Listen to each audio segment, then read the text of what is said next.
Hey y'all, hey. So let's talk about it. A lot of you guys reached out to me about the long haul COVID. What I was trying to explain to you guys last time, I looked at it and was like, ooh, that didn't make sense. There's a DJ that came out, and Kempire, the YouTuber, was talking about it. And Solange had put like a heartfelt message in what she was dealing with under that video that the DJ made. But I found out about the POTS in Memphis, but nobody was connecting anything to long haul COVID. I moved to Georgia in 2021 thinking, metropolitan city, better health care. Got out here and, that was not the case. You all have seen the journey for those of you that have been here. The resources are there, but what I found is, depending on who you are, the insurance, and the doctor, you may get treated like bullshit. And, forgive me for saying that. So many of you guys have expressed to me what has happened to you too. But insurance drives a lot, but that doesn't change the integrity of a doctor. And I've spoken to you guys about that before, right? Because you're the physician, you know what's going on. Insurance can't tell you what's going on with your patient. So I said that to say this. I started passing out in 2020.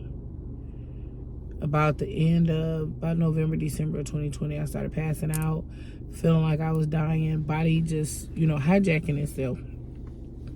And they thought I had MS. I was having vision issues. I was having all kind of weird issues. And a couple of people were like, well, when you have autoimmune conditions, it can take years to diagnose. So I'm just like, okay, do I have cancer? Do I have, what the hell is wrong? And so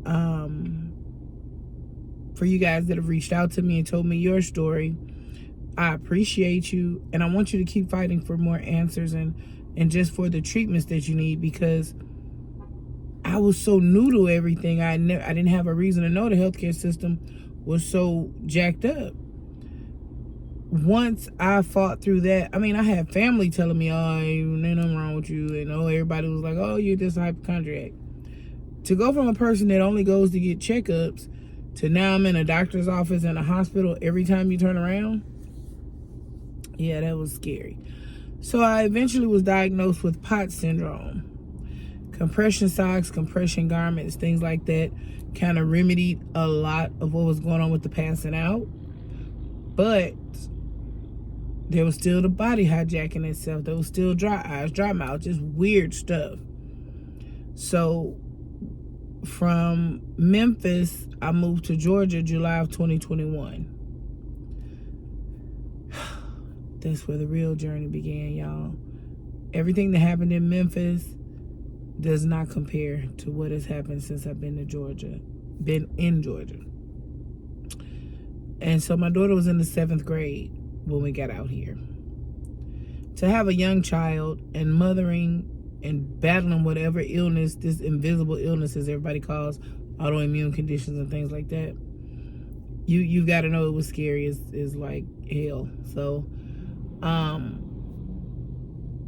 when you all reach out to me and tell me your symptoms and things like that, the reason I explain to you about researching is because a lot of things mimic each other. Like the MS and the lupus. They kept saying, oh, you got lupus, but I don't have lupus. But my baby sister has lupus. I have friends that have lupus. I know people that are in remission because they've changed their diet. They've done all these things to help save themselves because they say, hey, healthcare doesn't care about me. So anyway, I'm just giving you a recap for those of you that are new here. But my journey began in Memphis when I got sick in 2020. So now in 2024, I have some answers. But y'all, I let these people treat me like a science project just to figure out what was wrong with me.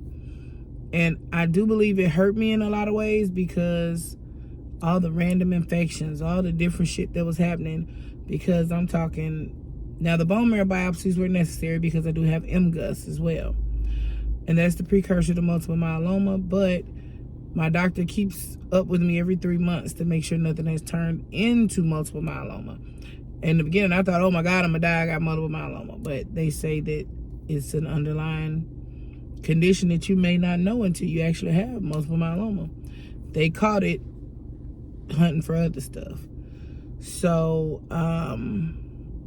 with that said, 3 bone marrow biopsies in, and then I have to have a 4th one. Spinal tap,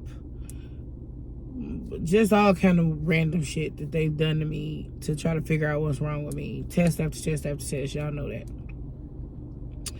So, would I do it all over again the same way? I would.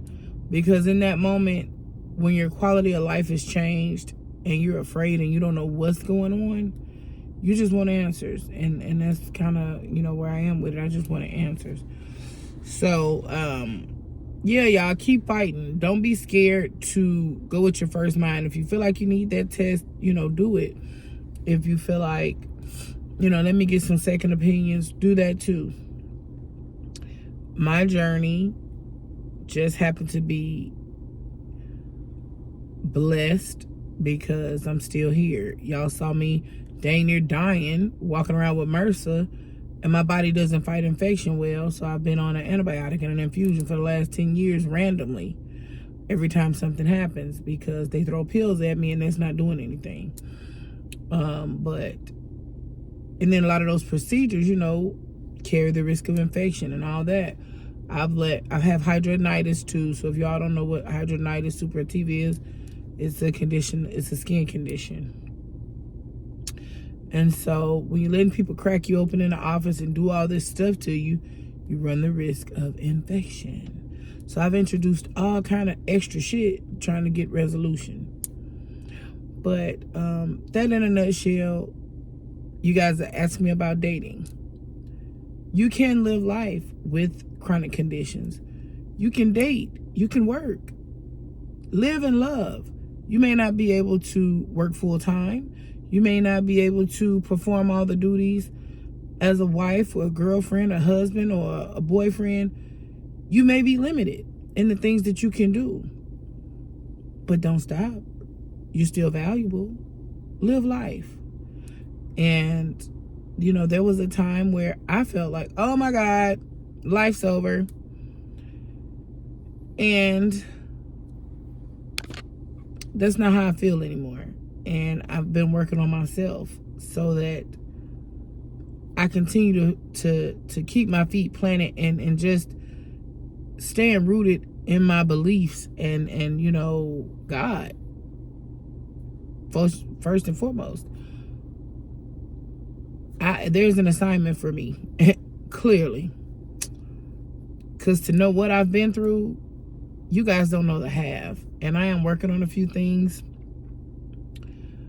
that will give more clarity and help others. And I'll come back and talk about that soon. I know y'all be tripping when I say soon. Y'all be messaging me like, girl, how long you gonna be? So I'm so sorry. Life's going on and I got a lot going on. So it's been taking me a while to film and stuff, but it's a whole lot. You guys are gonna be so proud of me when I tell you guys about what I'm working on. But yeah, that's it. That's all. Take care of your health. Advocate for yourself. Live and love. You're valuable. You are not your condition. Just like our environments. We're not our environments. We have to do what we have to do in order to get what we need and want. I guess that's the most simplistic way I could put it. You still have needs. Everybody wants to be loved. Everybody wants to be happy. Do whatever you need to do to get that. As long as you ain't hurting nobody. But, you know, that's it. That's all, y'all. I'll be back soon. Don't know when soon is, but I'll be back.